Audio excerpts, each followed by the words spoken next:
Dana Abercrombie, The Koalition. Hey guys, thank you so much for speaking with me. What I love so much about season one was how you guys were able to balance the grittiness, the funness, and kind of like the alternate universe of the 60s. Can you talk about for season two, what is it that you really hope that's unique to this season as compared to what you guys did in season one?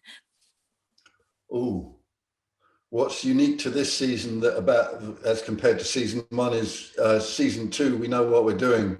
Um, season one, you're kind of exploring things and you're finding out what works and what doesn't. Mhm. Um, and season two is yeah, you get better at what you're doing.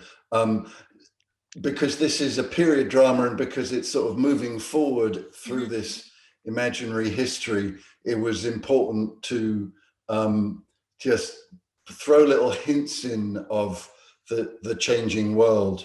We're moving from the kind of the slightly darker, duller world of 1950s England into the swinging 60s, Right. and everything that implies. Wonderful. And also, what I truly love about the series is the relationship that you've built with Martha, the Thomases, Martha and Thomas Wayne.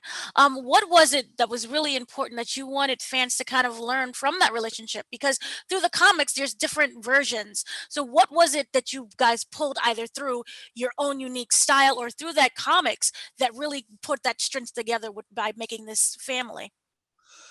Um, I'd have to say the most important or the most salient thing for me was that I had a sense of, and I'd heard and had a sense of who Thomas Wayne was, Mhm. but not Martha. And everybody knows that people's mums are them, however close you are to your dad, it's your mum that creates you in a sense. And it seemed like she would be a real sort of big, strong, forceful character in his life. And there would be two forceful, strong people to create someone like that. So that it would definitely be a tempestuous and rocky relationship. And encompassing the two sides of the Batman personality in two different people. So it was clear that they were going to have a very profound attraction for each other, but also very profound differences. Right. Now, for you also, Danny, I was wondering, we have a lot of new characters that is being introduced into the show. We're not going to spoil everything, but we do know of Lucius Fox that was announced. Um, when you're creating a show like this and for the season, do you write what characters in mind that you want to have and then write around that? Or is it just because of the writing you decide to add in those characters? Well, I'll let Bruno answer this one because he wrote every episode of this. So that's very much a question for Bruno. Yeah.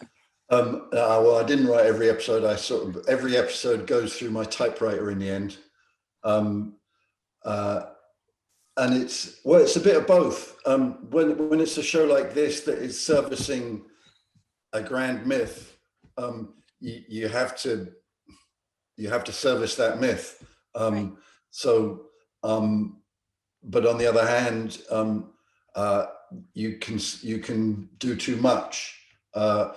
What we didn't want was a kind of cavalcade of DC characters coming through and overloading the boat. So it was important to keep the discipline of, all right, this is about Alfie.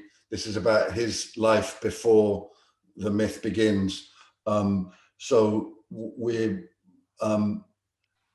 we make sure that those new characters come in with a splash and that they're given their due, but try as much as possible to tell a story as if no one in the story knows what's going to happen next. Right. And for you, Danny, if you could sum up season two with just 3 words, what would you use? Glad you got asked that one. 3 words. Let me see. Civil War